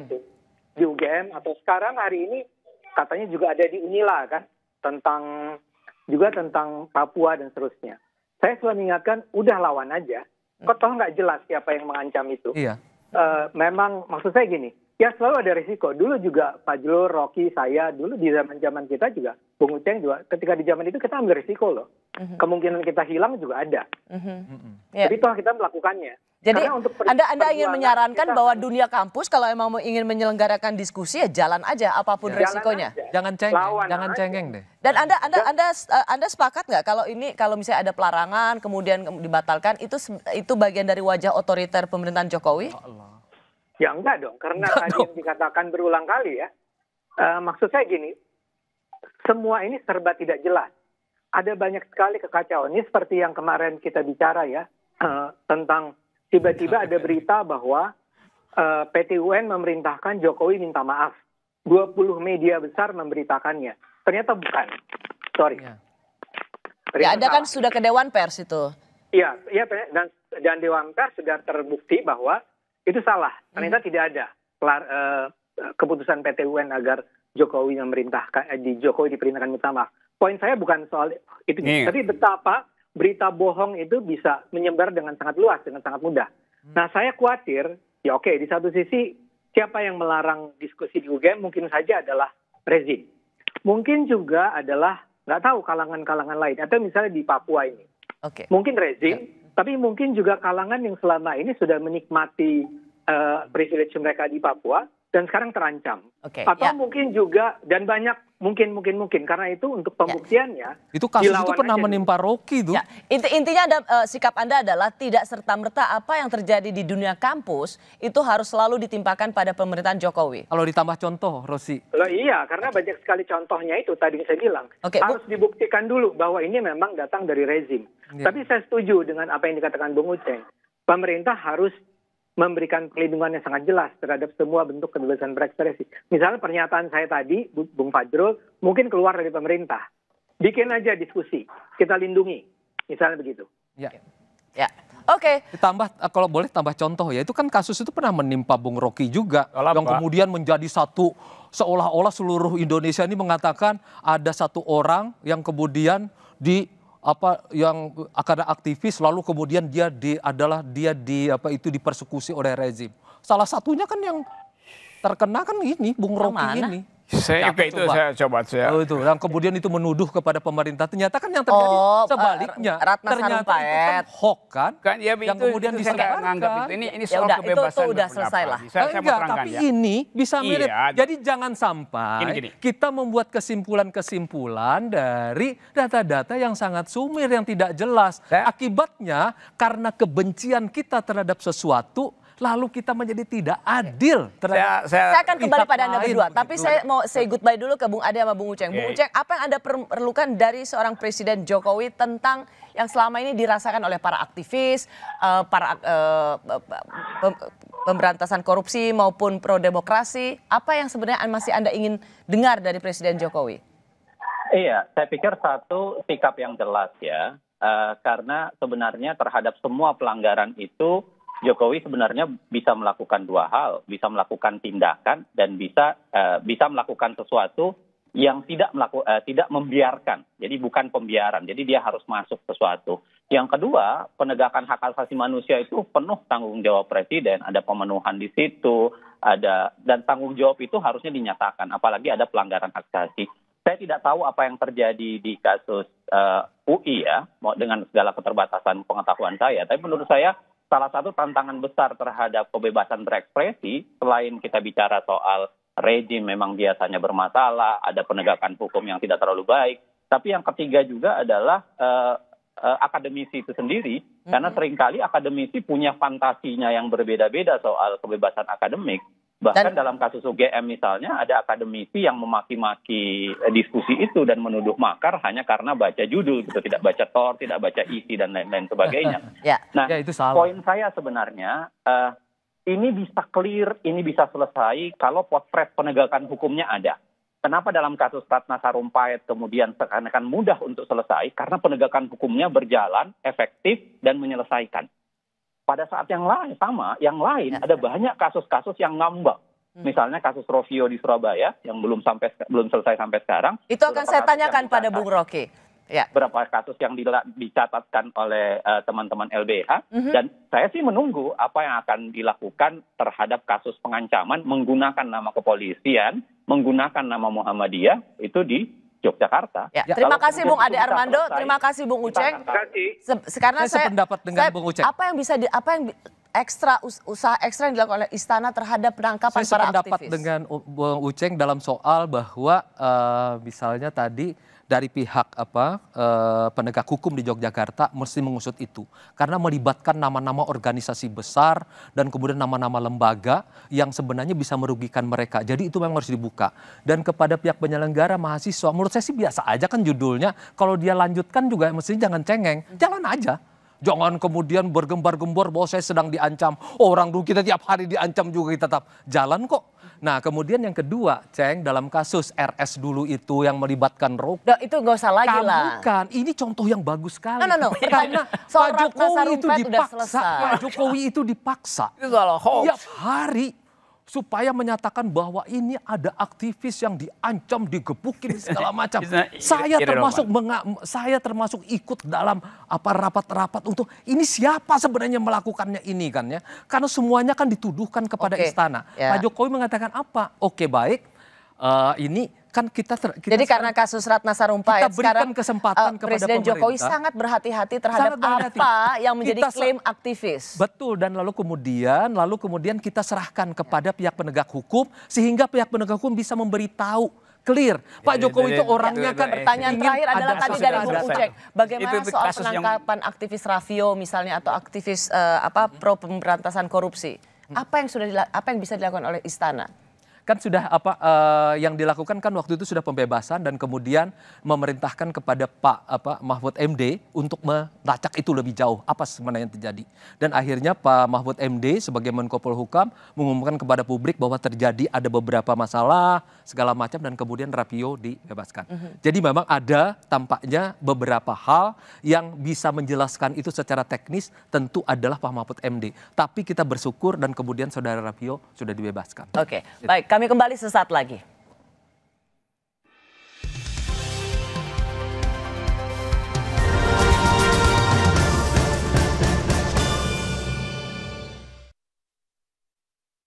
Presiden barusan bilang bahwa seluruh Jawa kan PSBB kan. Jadi semua bingung. Jika bangsa bersatu padu, jika kita juga tidak terpecah belah, kita akan mampu keluar dari krisis COVID-19 ini.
bicara dengan dua aktivis, Rocky Gerung dan Fajrul Rahman yang sekarang berada di sana sebagai jubir Presiden Jokowi. Untuk menambah perspektif kita, saya juga ingin mendengar dari mereka. Salah satunya adalah dari Ketua YLBHI Asfinawati dan juga pegiat media sosial Eko Kuntadi. Selamat malam Bung Eko, selamat malam Mbak Asvina. Selamat malam. Saya mau ke Mbak Aswin dulu. Anda meminta Presiden Jokowi menertibkan buzzernya. Mengapa hal ini penting menurut Anda? Itu loh yang menurut saya yang kita bisa lihat sesungguhnya seperti juga buzzer, ada yang biasa-biasa aja gitu, pernyataan-pernyataan biasa. Tapi ada juga yang sangat keterlaluan, yang pernyataan-pernyataan akan meluluh lantahkan demokrasi kita ya. Kalau kayak gitu ya harus dikasih tahu dong. Dan kalau nggak dikasih tahu dan kan tidak mungkin buzzer atau influencer akan bergerak kalau dihambat. Mengapa Anda mengkaitkan ada buzzer pendukung Pak Jokowi dan itu menodai demokrasi kita? Ya, pertama saya mau mengungkapkan contohnya dulu biar kita tahu seberapa parah sebetulnya persoalannya. Misalnya orang-orang yang membela KPK itu dikatakan Taliban dan misalnya juga ada kasus lain soal sawit baik gitu ya, hashtag sawit baik dinaikkan terus menerus itu ketika terjadi kebakaran hutan yang membuat ratusan ribu orang tidak bisa bernafas dan kita Tapi tahu. emang itu buzzernya Pak Jokowi soal sawit baik? Nah ini yang menarik. Ya, ada banyak jaring-jaring buzzer, misalnya saja soal COVID. Kita tahu bahwa pemerintah mengucurkan puluhan miliar untuk wisata. Denny Siregar misalnya pada tanggal 2 Maret mengatakan Pak Jokowi gitu ya, @Jokowi kucurkan ratusan miliar rupiah untuk diskon tiket dan bayar influencer luar supaya terus promo wisata. Ada orang yang teganya sibuk sebarkan isu corona. Itu jelas-jelas binatang. Dan kemudian terbukti bahwa Maret memang sudah ada COVID-19 dan sebelum itu kemudian di kebelakang hari kemudian ditemukan sebelum tanggal 2 Maret tampaknya sudah ada di Indonesia. Ini kan mengerikan sekali ya karena menyangkut nyawa orang dan Oke, saya sepakat di situ Mbak Asvin. Tapi kenapa? Itu kan buzzer dan mereka bisa mengendorse siapapun. Kenapa harus Anda kerucutkan bahwa itu Jokowi? Kan Jokowi kepala pemerintahan. Begitu jadi ya? untuk urusan buzzer juga itu tanggung jawab Jokowi? Buzzer yang mana dulu? Gini kan kita Anda tadi mengatakan COVID, sawit. Betul, COVID itu kan program pemerintah untuk mengucurkan uang untuk pariwisata. Dan untuk soal kedaruratan kesehatan masyarakat, undang-undangnya mengatakan presiden yang harus menetapkan kedaruratan dan terbukti kan kemudian akhirnya ditetapkan kedaruratan oleh presiden. Jadi oleh siapa lagi gitu? Kalau yang presidennya bukan Pak Jokowi, ya akan saya sebut orang yang duduk di kursi presiden itu. Karena aturannya memang mengatakan presiden yang harus bertanggung jawab. Oke, serius nih. Jadi Anda menganggap buzzer-buzzer Pak Jokowi itu membahayakan demokrasi? Sangat saya serius mengatakan itu. Dan memang sudah terbukti karena ada polarisasi yang terjadi karena soal buzzer ini. Semua orang yang kritis kemudian dikategorikan HTI, Taliban gitu ya, orang-orang yang menentang revisi Undang-Undang KPK dan kita tahu inisiator revisi Undang-Undang KPK dari pemerintah begitu langsung dicap KPK atau Taliban. Ya, saya dapat poinnya. Bung Eko Kuntadi, Anda sekarang pegiat sosial dan banyak memang postingan Anda di sosial media memang secara langsung atau tidak langsung mendukung Pak Jokowi. Anda apa yang ingin Anda koreksi dari penilaian bahwa buzzernya Pak Jokowi itu menodai demokrasi? Yang pertama bahwa media sosial ini kan umum banget ya, publik yang bergerak di situ. Artinya bahwa tidak semua orang yang melakukan pembelaan terhadap kebijakan pemerintah itu harus di stigma buzzer. Menurut saya itu juga stigma yang buruk. Sama tadi seperti Mbak Hasti tadi ngomong bahwa mereka marah di stigma HTI dan lain-lain, menstigma buzzer juga sama. Itu problem yang menurut saya juga harus clear juga. Menstigma buzzer itu juga membuat jadi gini bahwa kalau ada kebijakan, ada yang pro, ada yang kontra, itu biasa. Ada yang pro pemerintah, ada yang kontra pemerintah, itu hal yang biasa. Kalau kita bicara demokrasi, kita harus melihat itu sebagai sesuatu yang biasa. Yang repotnya ketika tadi stigma dan orang YLBHI, sekelas YLBHI yang selama ini menjadi gerbong demokrasi, menstigma orang, ini menurut saya juga nggak fair. Itu yang merusak demokrasi menurut saya. Jadi dalam konteks kebijakan itu biasa. Ada pro dan kontra. Kalau yang pro di stigma tadi buzzer, ya nggak benar menurut saya. Itu yang pertama. Yang kedua, Oke. Saya dapat poinnya. Jangan kemudian buzzer itu distigmakan sebagai yang hina di demokrasi gitu ya. Tunggu. Bukan orang yang pro pemerintah itu tidak serta-merta buzzer. Itu yang paling penting. Jadi ada ribuan orang, ada jutaan orang yang pro pemerintah, ya tidak serta-merta buzzer. Gitu lah. Itu yang paling penting. Oh, oke. Saya agak nggak terlalu ngerti sih pernyataannya. Anyway, Bung Fajrul, ada penilaian bahwa ada buzzernya Pak Jokowi yang harus ditertibkan. Bagaimana Anda meletakkan ini dalam konteks? Saya bahkan tidak tahu yang mana buzzernya Pak Jokowi. Iya. Semua itu kan media sosial. Saya misalnya tiap hari diberi analisis data oleh Dirjen Aptika. Gitu, buzzernya Pak Jokowi itu disinyalir adalah pokoknya apapun yang dilakukan oleh pemerintahan Jokowi tadi bagus itu sekali berhasil. Penjelasannya Bung Eko. Kalau ada orang mendukung kebijakan pemerintah, lalu kemudian apakah orang itu buzzer? Dia menulis kemudian di Twitter, di Instagram. Ya enggak dong, kok begitu semudah itu berduduhnya. Terus kemudian ada yang bersikap kritis, ya saya senang. Makanya saya berkali-kali kan mengatakan kritik itu adalah jantungnya demokrasi. Apabila Anda mematikan kritik, maka matilah demokrasi. Saya ke Bung Rocky kalau begitu. Nah, tapi kalau Anda memfitnah, menghina, melakukan pencemaran nama baik, Anda berurusan dengan hukum di luar daripada itu. Oke, apa yang Anda lihat dari buzzer dan kekacauan demokrasi? Dulu buzzer itu dibubarin sama kakak pembina tuh. Itu ada di mana-mana. Jadi memang ada buzzer itu kan udah dibubarin kan. Rocky juga tiap hari dulu di Twitter main buzzer. Oh iya, jelas itu saya kasih kritik ya. Oke. Dan nama saya jelas itu dan beri kritik. Tapi begini, saya terangkan dulu ya perlahan-lahan. Anda tidak bisa mendeteksi buzzer itu disuruh oleh presiden, disuruh oleh menteri. Tapi fakta adanya buzzer menunjukkan ada yang piara tuh. Gitu. Nggak usah. Aku sesuai pikiran dengan Rocky, masa aku buzzernya Rocky kan enggak. Nggak ada urus. Di bagian belakangan gitu. Dulu dimai dulu ada gampang. Ntar bisa ngoceh lagi tuh. Saya terangin dulu ya. Fungsi pertama buzzer adalah mengulik-ngulik pribadi orang itu. Doxing. Yes. Jadi kalau Anda kasih kritik dan Anda punya problem privat, hati-hati itu, buzzernya akan bongkar itu.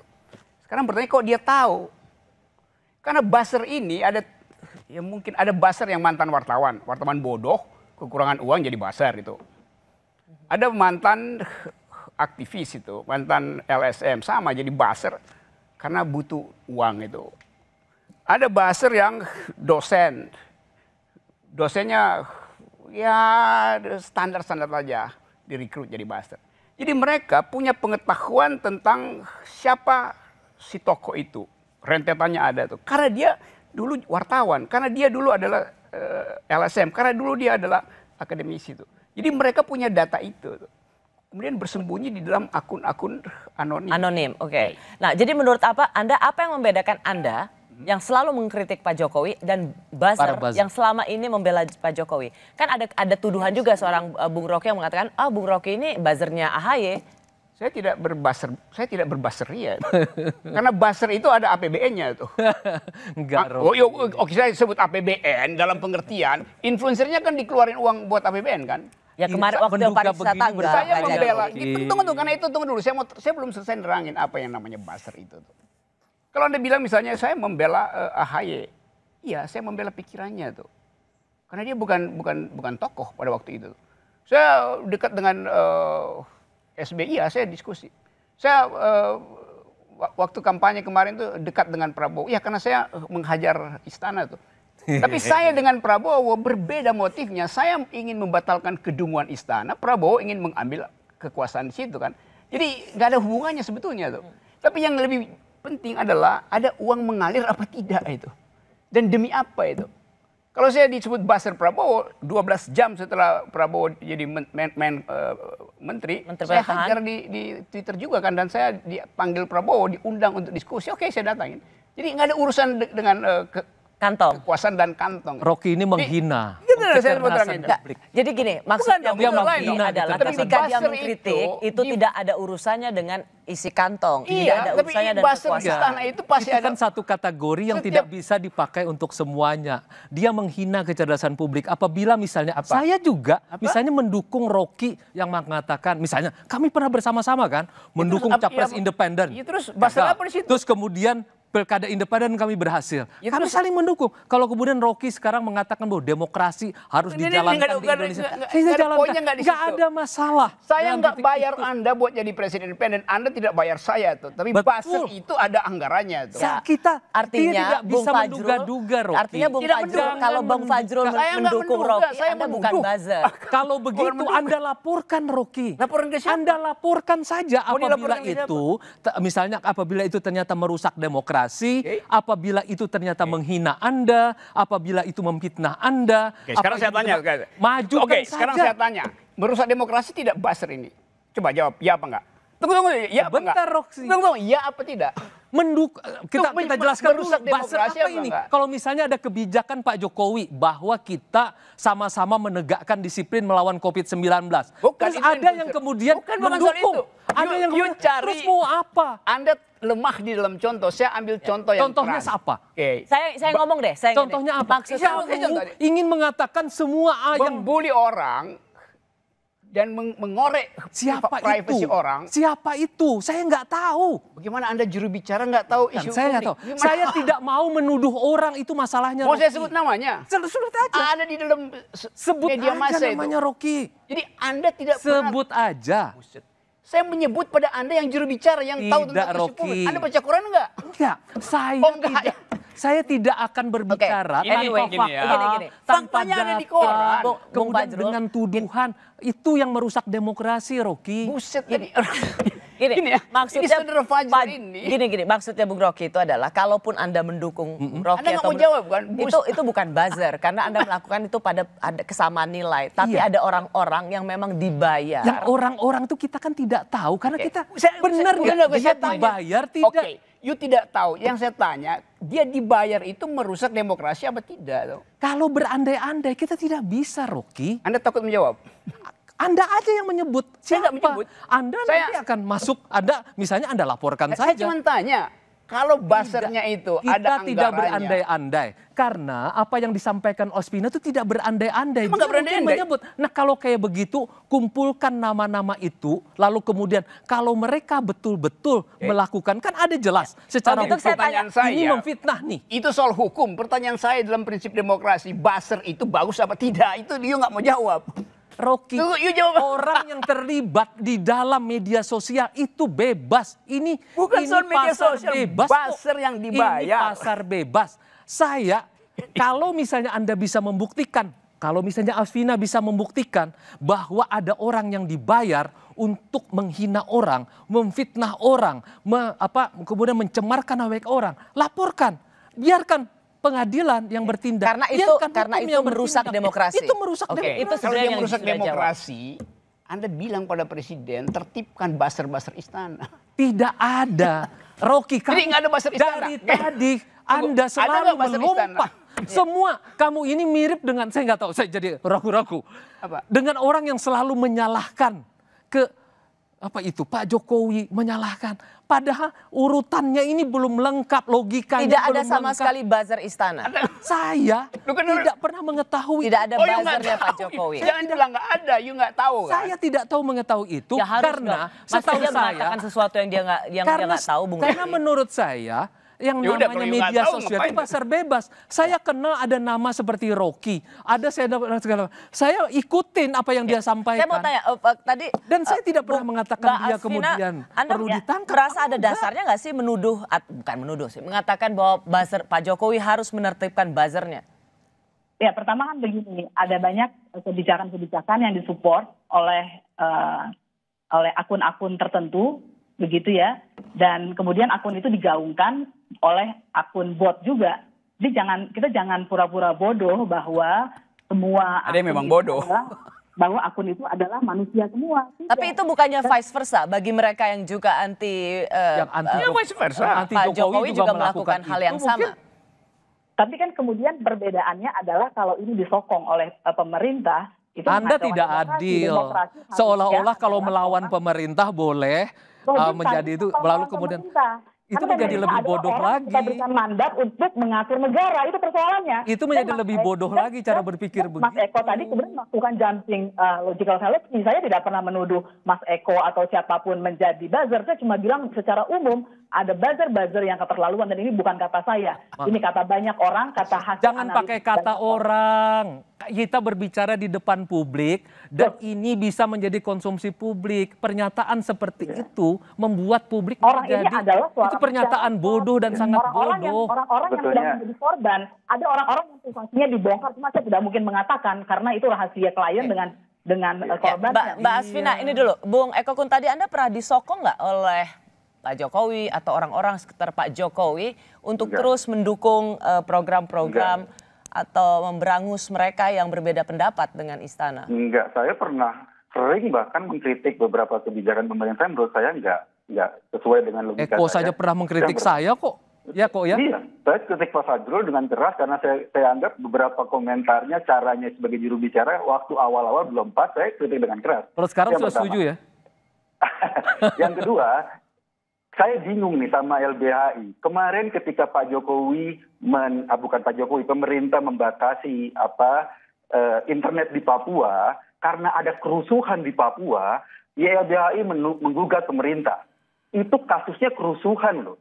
Sekarang kondisinya lagi ngobrol biasa-biasa saja di media, katakanlah di media sosial, nggak ada kerusuhan, tapi Anda menuding orang yang membela kebijakan pemerintah sebagai buzzer. Logikanya nggak jelas.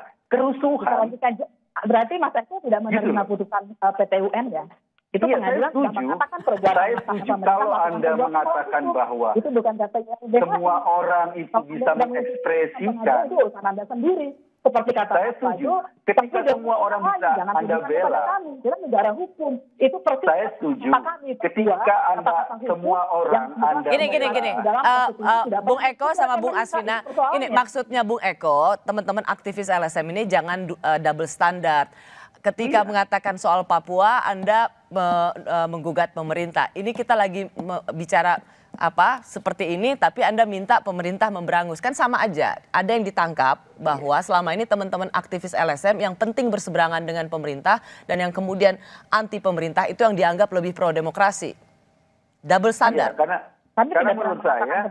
Tunggu. Saya itu ke Mbak Asvina. Di media sosial. Bung Eko, bukan Anda yang saya tanya. Halo, bukan Anda yang saya tanya. Justru saya ingin menanyakan, ada anggapan bahwa jadi sekarang teman-teman LSM ini double standard.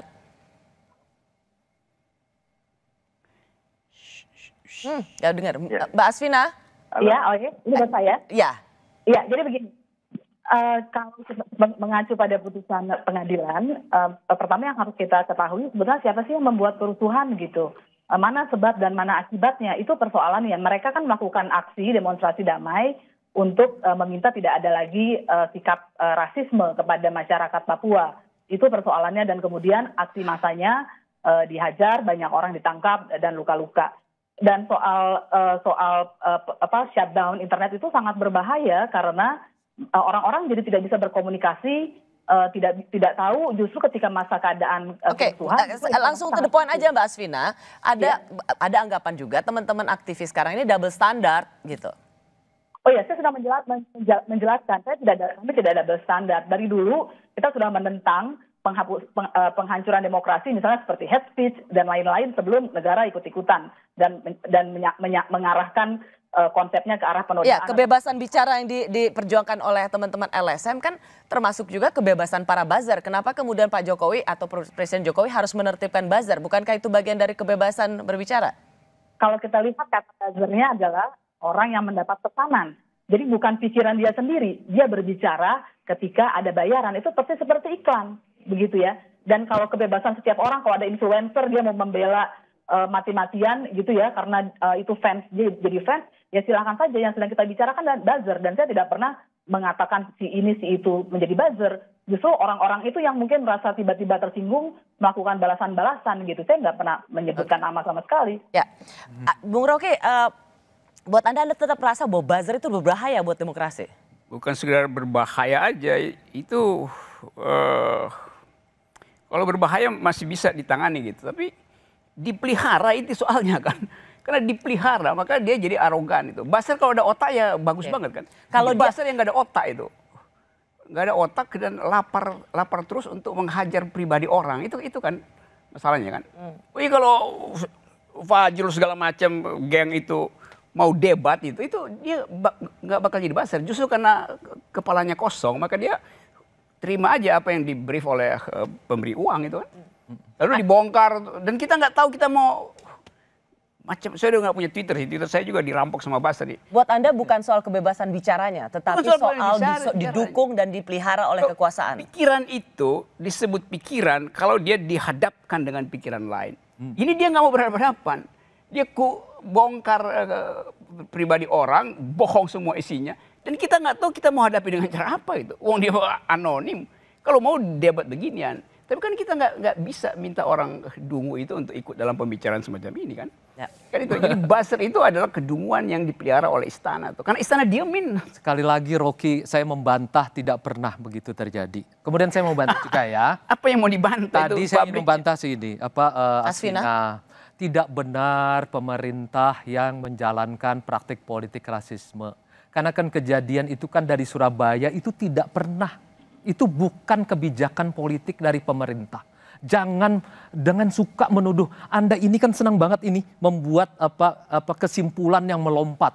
Kalau sudah begini ini pasti negara. Pelakunya sudah ditangkap. Orang-orangnya sudah ditangkap. Bukan sama sekali. Bahkan presiden mengatakan orang kita diperintahkan secara konstitusional kok bahwa negeri ini adalah negeri semua orang. Padahal Bang Fajrul tanpa suku, agama, Anda keliru. Dan Anda berbahaya kalau menyampaikan bahwa politik pemerintah rasisme, Anda salah. Padahal dan Anda bisa menjadi buzzer. Apakah Anda bersalah karena Anda ditangkap dan ditahan oleh rezim Orde Baru? Saya bertanya kepada Bang Fajrul. Saya bukan rasisme kan? Enggak, kalau pengadilan karena itu, karena pada waktu itu memang rezimnya kan anti demokrasi. Berarti Anda mengatakan otoriter. Tidak ada kesalahan penegakan hukum pada masa ini? Kenapa? Berarti Anda mau mengatakan pada masa sekarang ini tidak ada kesalahan penegakan hukum sama sekali. Sehingga semua orang yang ditangkap, ditahan, dipenjara pasti bersalah. Begitu kan maksudnya?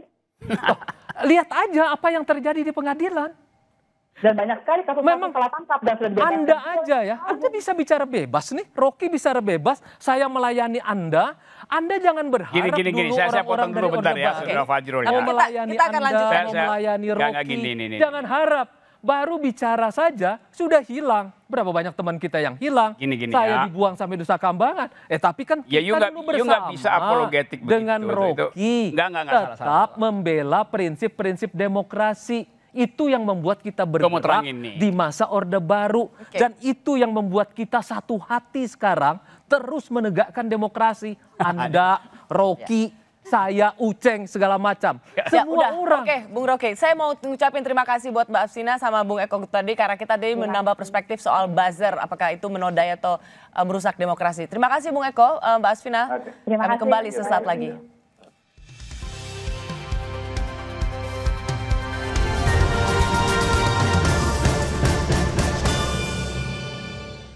Tukar rupiah kemarin ditutup menjadi yang paling kuat di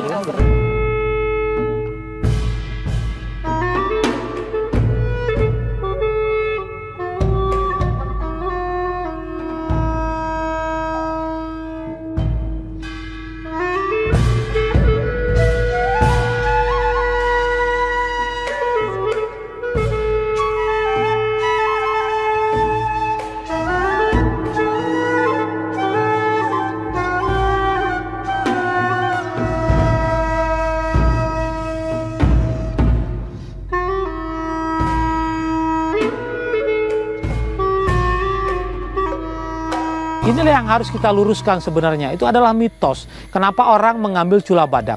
Itu adalah untuk pengobatan, untuk prestise, untuk kebanggaan dan sebagainya. Itu tidak perlu lagi. Karena sebenarnya cula badak itu tidak ubahnya sama dengan kuku kita atau rambut kita yang hanya terdiri dari zat keratin.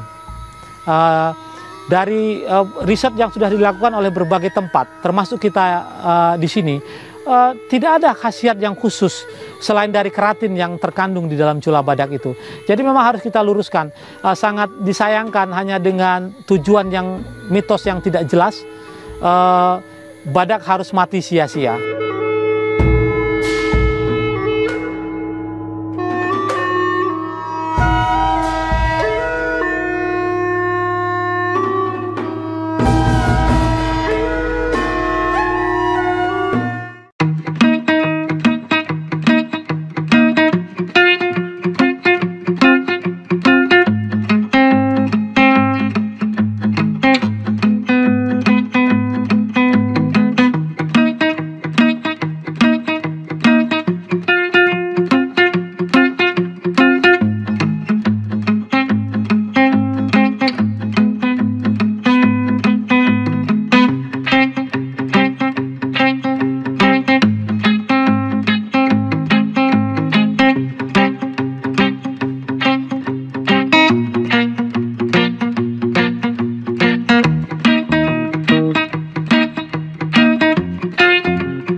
Sahabat Kompas TV, sekarang saya berada di Stadion Utama Gelora Bung Karno.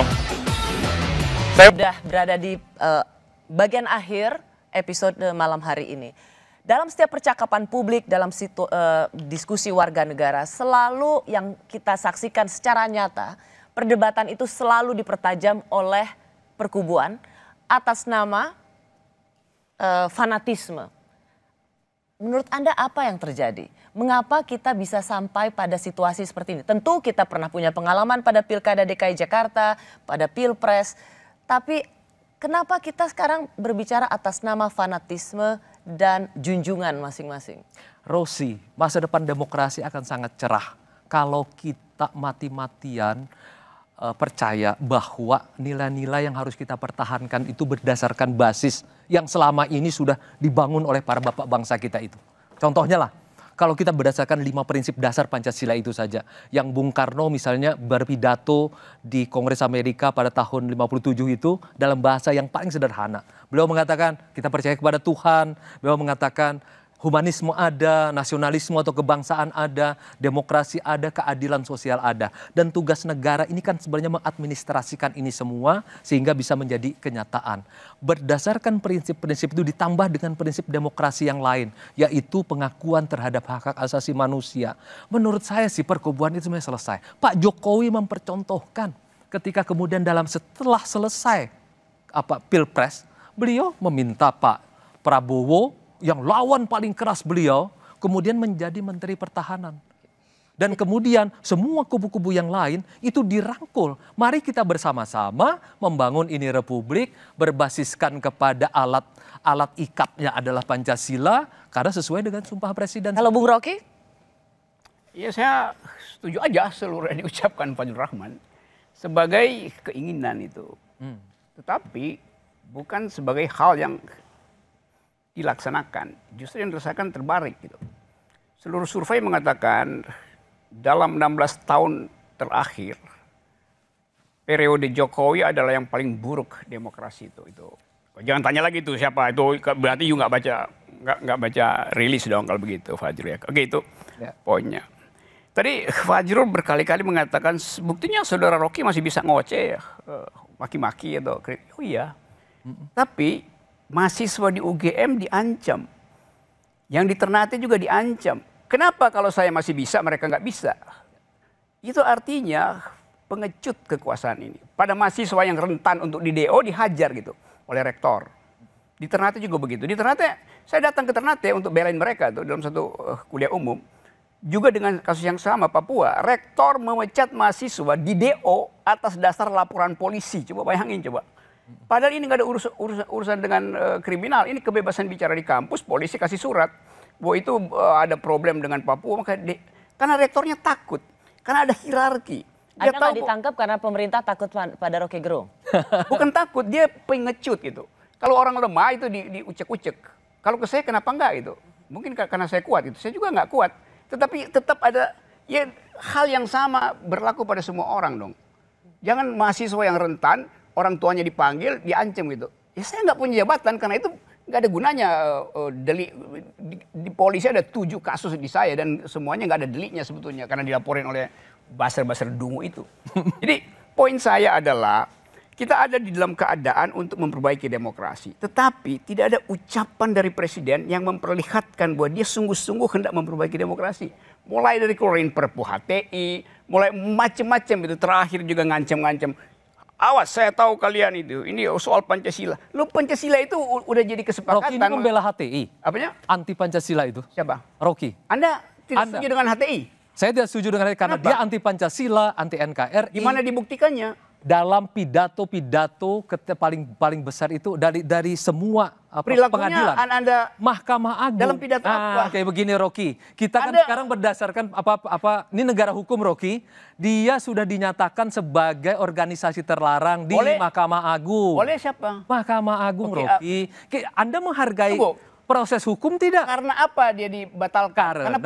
Karena mereka anti ada Pancasila, anti NKRI, anti Undang-Undang 45, ingin bubarkan. Rocky, ini negara akan bubar sama mereka. Dia dibubarkan dengan apa? Dia dibubarkan karena dibubarkan oleh Mahkamah Agung, Rocky. Bukan, dibubarkan dengan apa? Dibubarkan, dia dinyatakan sebagai ormas terlarang oleh Mahkamah Agung. Bukan, oleh itu klaim itu sudah kemudian dibenarkan oleh Mahkamah Agung, klaim Anda. Tapi itu dasarnya adalah Perpu. Kita akan kehilangan negara ini, Rocky, kalau kita setuju dengan cara-cara yang seperti itu. Yang apa? Rocky, kita pernah bersama-sama membela demokrasi. Bukan soal demokrasi, soal Anda. Anda tegas bersama dengan saya. Jelas. Siapa yang anti demokrasi itu akan menjadi lawan kita. Tegas kan tahun 80-an.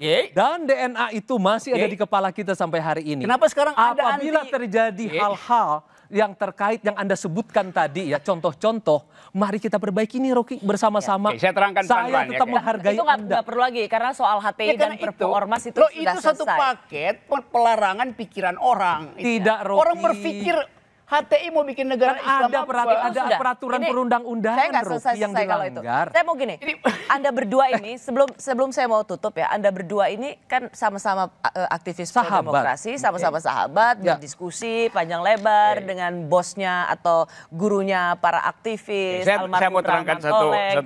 Itu soal lain itu. Jadi jangan bawa orang ke dalam pikiran yang otonom itu. Nah, saya mau terusin tadi karena dipotong oleh Fajrul Rahman. Sekarang ada kekhawatiran misalnya, Pak Jokowi 2024 tidak akan terpilih lagi. Karena itu nggak ada beban. Ya karena memang sudah 2 periode. Oke, saya ngerti itu. Tapi masalahnya, Anda bayangkan, tentu Pak Jokowi ingin penggantinya itu bisa mengamankan dia setelah dia lengser. Apa yang salah dengan itu? Jelas nggak ada yang salah di situ. Kenapa dia mesti minta pengamanan? Jelas ada kejadian-kejadian yang memungkinkan 12 jam sejak Jokowi lengser, ada problem hukum pada Jokowi. Saya terangkan itu sebagai problem yang biasa terjadi. Setelah 1 minggu, Pak Jokowi mungkin main ke mall yang udah PSBB-nya dibuka. Lalu orang bilang COVID lewat. Atau Pinocchio lewat. Karena ada memori di dalam politik kita bahwa proses demokrasinya terhalang oleh Pak Jokowi. Kan kita nggak ingin itu terjadi kan. Tapi itu yang akan terjadi. Oleh karena itu Booster bekerja dari sekarang untuk memungkinkan tidak ada penggantinya yang akan mempersoalkan kedudukan presiden setelah dia lengser. Jadi satu paket demokrasi yang kita inginkan agar supaya Saudara Fajrul sebagai juru bicara ajari juga teman-teman Anda di istana tentang value dari demokrasi. Bukan ajari Booster untuk membuli nilai-nilai demokrasi. Betul. Berarti prinsip demokrasi kami bela bersama-sama. Siapapun yang membela prinsip demokrasi akan bersama-sama dengan barisan ini. Yang kedua, Rocky, pengambilan kesimpulan yang melompat-lompat tanpa data dan fakta. Dan akhirnya melayang-layang, hanya menjadi dugaan-dugaan. Dan saya sekali lagi sebagai sahabat mengingatkan saja. Tetap kritis, Rocky, tetap kritis. Tetapi jangan membuat pernyataan-pernyataan yang membuat Anda nanti dikategorikan fitnah, pencemaran nama baik. Dari tadi, dari A sampai Z, dari menit pertama sampai ke belakang, yang saya terangkan itu semuanya ada di media massa. Itu berarti keterangan saya tadi bukan untuk menghalangi saya Anda sebagai bicara, sahabat tapi menghalangi Anda untuk tidak.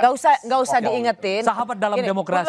Nggak ada soal sahabat di dalam perdebatan. Enggak, di dalam prinsip ini kita sahabat. Ya, Anda... Kita bersama-sama memperbaiki demokrasi, tetapi saya cuma mengingatkan, hati-hati Rocky, karena kita gampang sekali tergelincir menjadi sama seperti kata Presiden.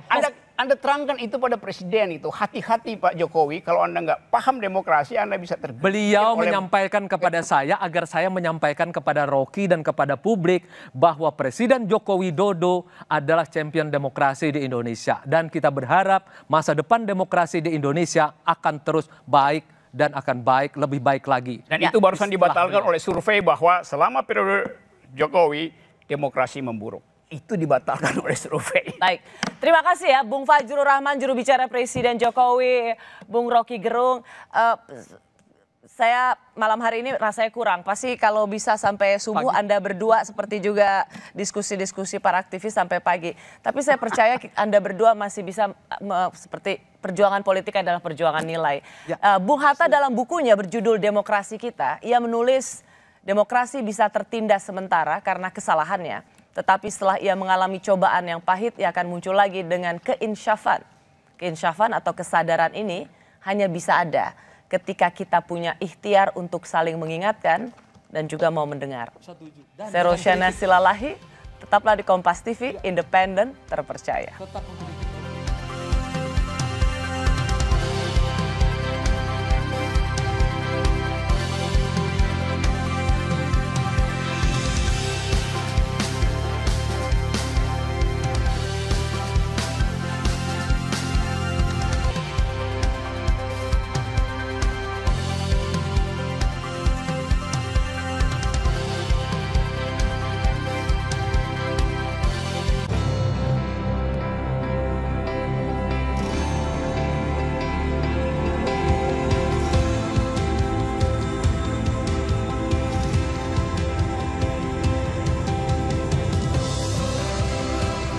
Kompas TV, independen,